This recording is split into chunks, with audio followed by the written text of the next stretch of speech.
Në këtë edicion do të ndiqni. Nga Aleanca Kosovare e Biznesit thonë se pa mbështetje institucionale nuk mund të ecin përpara.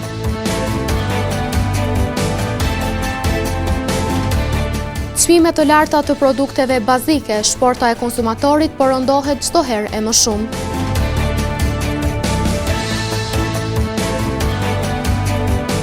Vazhdon parkimi i veturave në trotuare. Përshëndetje, po fillojmë edicionin qendror të lajmeve këtu në televizionin Syri.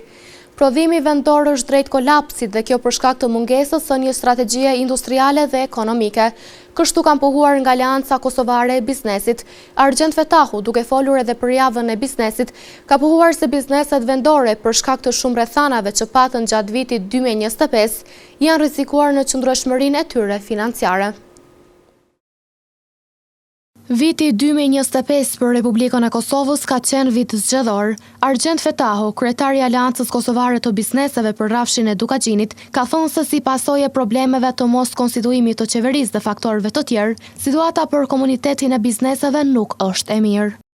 Situata nuk qëndron e mirë në sektorin, në komunitetin e bizneseve në nivel vendi, sepse Kosova është, siç e dinë gjithë, viti 2025 ka qenë vit zgjedhor dhe pa qeveri dhe pa parlament, ku shumë ligje nuk kanë kaluar se s'ka pas qeveri.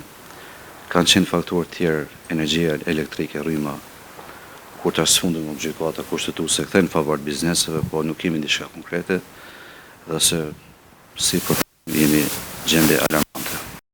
Fetahu ka bërë të ditur se gjatë vitit 2025, shifra e importit nga vende të ndryshme ka vlerën prej 7 miliard eurosh, por eksporti ka qenë në një përqindje shumë të vogël.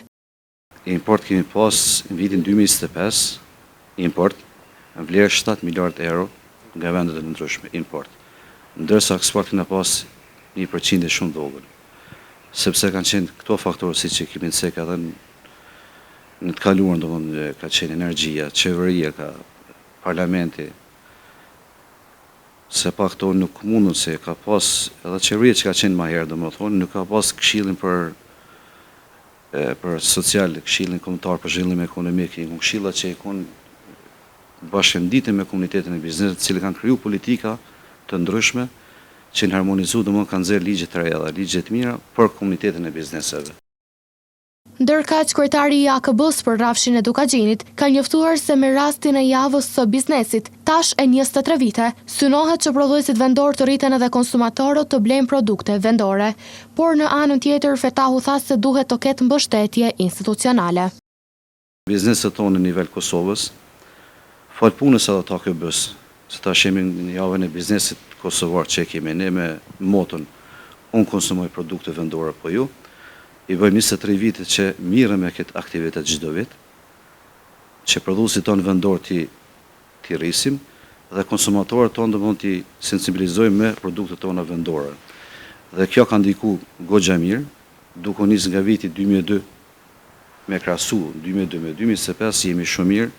Sot qëndrojmë bizneset tona pavarësisht sfidave të cilat i kanë pasur dhe sot kanë avancuar teknologji shumë të larta, që janë krahas me Bashkimin Evropian ose në me fuqi të mëdha, shtetet të mëdha në nivel botës. Dhe kjo është e mirë, është e mirësar për Kosovën, por duhet të mbështetet gjithsesi institucionale. Pa mbështetje institucionale bizneset nuk mund të ecë përpara. Për fund, Fetahu nga AKB apeloi qytetarët që ta shfrytëzojnë të drejtën e votës në zgjedhjet parlamentare që do të mbahen më 28 dhjetor, sepse për shkak të mosformimit të qeverisë, për komunitetin e bizneseve po vërehen humbje të mëdha. Fushatat për bojkotimin e produkteve serbe gjatë vitit të shkuar ishin më të shpeshta krahasuar me vitin 2025. Por përkundër mungesës së thirrjeve për bojkot, disa konsumatorë fal vetdijes së tyre të ngritur për secilin produkt nga Serbia, e zëvendësojnë me produkte vendore. Produktet serbe vazhdojnë të jenë të pranishme në tregun vendor, çka po shkakton shqetësim në mesin e qytetarëve. Shumë prej tyre kërkojnë kontroll më të rreptë dhe kujdes më të madh ndaj produkteve që hyjnë në tregun tonë, duke theksuar domosdoshmërinë e rritjes së vetdijes për përdorimin e produkteve vendore dhe mbështetjen e prodhimit kombëtar. Sipas tyre, kjo jo vetëm që forcon ekonominë e vendit, por edhe ul varësinë nga tregjet e jashtme.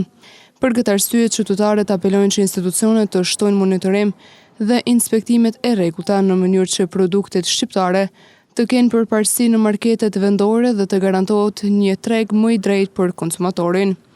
Ndryshe nga viti i kaluar kur kishte paralajmërime të vazhdueshme për bojkot dhe madje edhe protesta kundër importit të produkteve serbe, këtë vit nuk është shënuar asnjë nismë e tillë.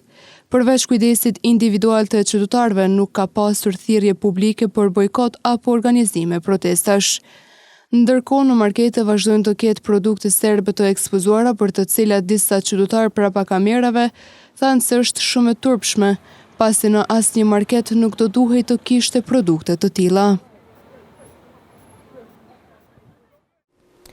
Nga thirrja për bojkotim të produkteve serbe, sjellim një kronik që tregon për rritje të çmimeve. Brenda periudhave të shkurtra kohore, çmimi i produkteve bazike ushqimore është rritur në përqindje të madhe, duke dëmtuar kështu shportën ekonomike të konsumatorit. Mishi, vaji e vezët, krahasuar me vitin e kaluar, ka një rritje të dukshme dhe duke qenë produkte bazike të përdorimit të përditshëm, po vështirësojnë edhe mirëqenien e qytetarëve. Brenda periudhave të shkurtra kohore, çmimi i produkteve bazike ushqimore është rritur në përqindje të madhe, duke dëmtuar kështu shportën ekonomike të konsumatorit. Sipas të dhënave të Agjencisë së Statistikave të Kosovës, çmimi i një paketimi me 30 copë vezë gjatë tetorit të vitit të kaluar është bler për rreth 2.88 euro, ndërkaq në tetorin e këtij viti, ky produkt është tregtuar me çmim mesatar prej 3.82 euro. Në anën tjetër, në tregun e Kosovës, çmimi i një paketimi vezë ka shkuar deri në 6 euro. Rritja të çmimit ka shënuar edhe litra e vajit, ku në tetor të vitit 2024, një litër vaj ka kushtuar 1.47 euro, ndërkaq në tetorin e këtij viti është shitur për 1.66 euro. Në përmarkete, çmimi i vajit ka shkuar deri në 1.95 euro. Rritja të çmimit ka shënuar edhe produktet e mishit, ku nga 4.08 cent, sa ka qenë çmimi i mishit të pulës në vitin 2024, ky produkt sipas të dhënave të ASK-s është tregtuar me çmimin 4.64 euro, ndërkaq në markete është shitur me çmim 5.35 euro. Ndërkaq një informim i detajuar është dhënë edhe nga ASK-ja, ku janë shprehur se matja e çmimeve bëhet në bazë të metodologjisë së standardizuar, ku të dhënat e përfshira janë nxjerrë nga pika të shitjes në rajonet e Kosovës dhe se për këtë arsye mund të ketë dallime mes çmimeve të raportuara nga ASK-ja dhe çmimeve të produkteve që shiten në treg, sepse të dhënat e Agjencisë së Statistikave pasqyrojnë mesataren kombëtare dhe jo çmimet individuale të secilit treg. Post këtyre produkteve, rritje të çmimit kanë pësuar edhe qumshti, orizi, kafeja e çaji, për të cilat qytetarët shprehen se çmimi i lartë ka ndikuar negativisht në ekonominë familjare dhe se kostoja e lartë e produkteve bazike shpeshherë mund të jetë e papërballueshme.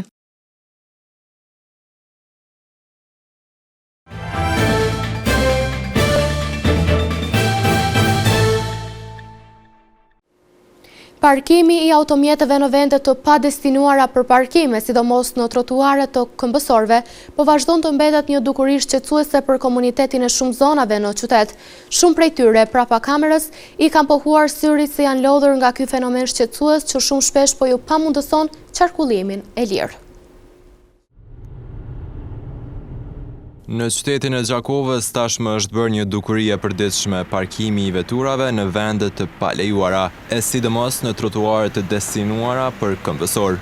Në imazhet e realizuara nga mediumi Yn nga disa rrugë të qytetit vërehet qartë një kaos i vërtet, ku automjetet janë të parkuara pa kriter, duke bllokuar hapësirat e dedikuara për këmbësor dhe duke krijuar pengesa të vazhdueshme në qarkullim. Qytetarët e cilët pranuan të flasin vetëm prapa kamerës shprehen të shqetësuar për situatën, duke thënë se trotuaret janë shndruar në parkingje improvizuese, gjë që pamundëson atyre të lëvizin lirshëm. Ata shtojnë se shpesh detyrohen të zbresin në rrugë për të vazhduar ecjen, duke u përballur me rrezik të madh, pasi automjetet lëvizin shumë afër tyre. Kjo situatë problematike vëret pothuajse në shumë zona të Gjakovës, duke u shndruar në një shqetësim të përgjithshëm qytetar që kërkon zgjidhje urgjente. Mirë po edhe përkundër ndëshkimeve të vazhdueshme nga ana e zyrtarëve policor për kundërvajtje, nga sesit e pakujdesshëm vazhdojnë të bëjnë gabimin e njëjtë duke rrezikuar edhe jetën e këmbësorëve e posaçërisht të fëmijëve. Bujku nu e marku nga fshati Bec përkundër dëshirës së tij për të arritur rendimente sa më të larta nga kultivimi i pemëve dhe perimeve, thotë se shumë shpesh po penalizohen nga mungesa e mjeteve të punës.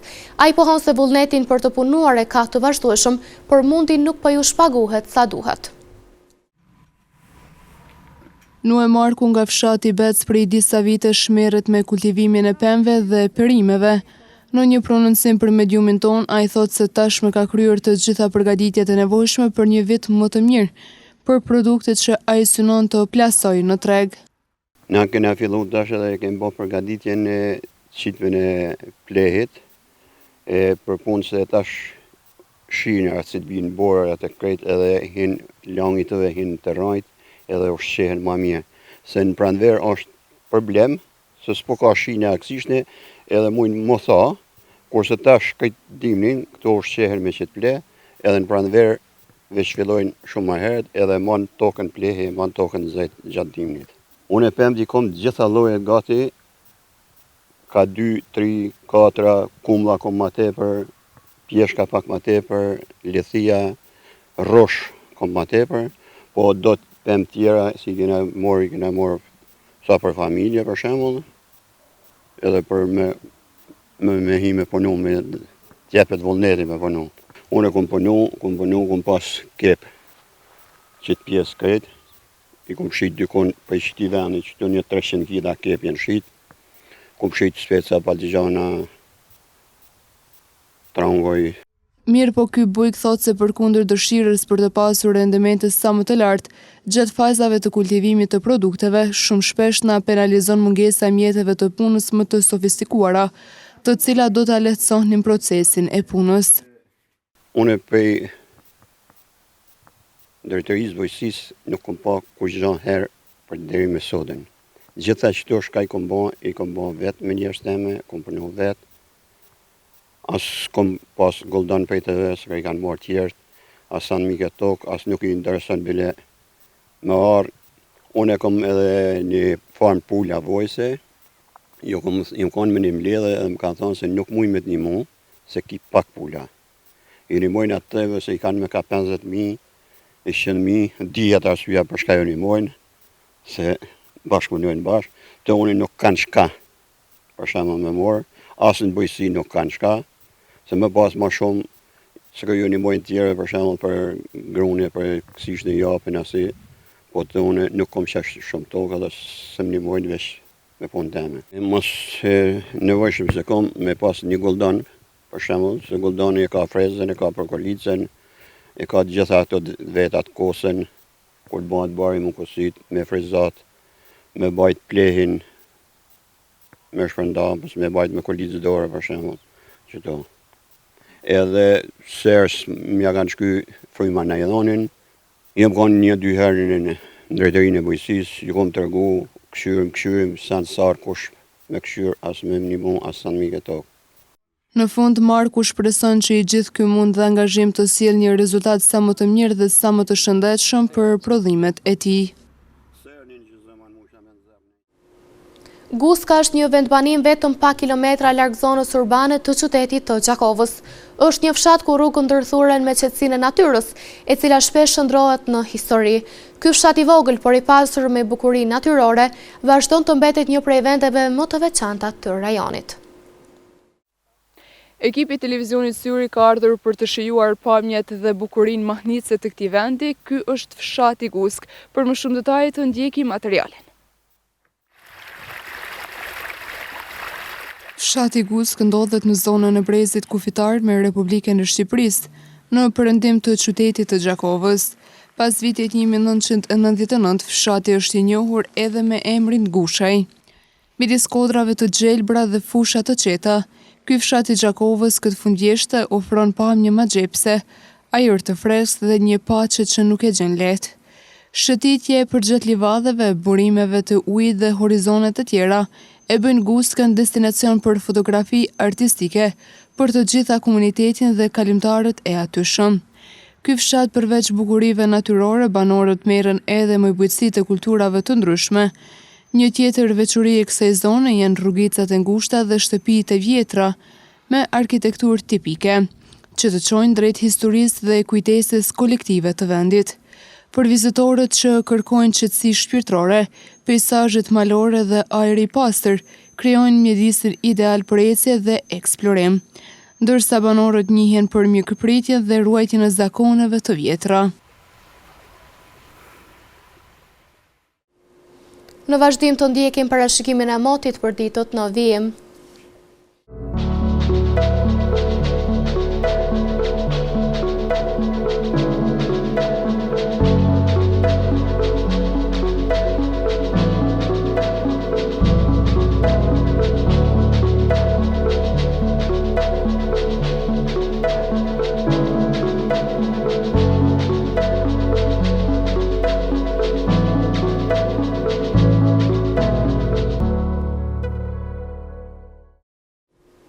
Para se të ndahemi të ndjekim edhe një herë titujt kryesor të këtij edicioni.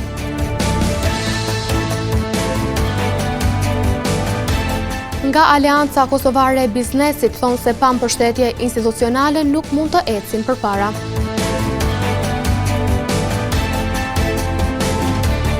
Çmimet të larta të produkteve bazike, shporta e konsumatorit përëndohet çdo herë e më shumë.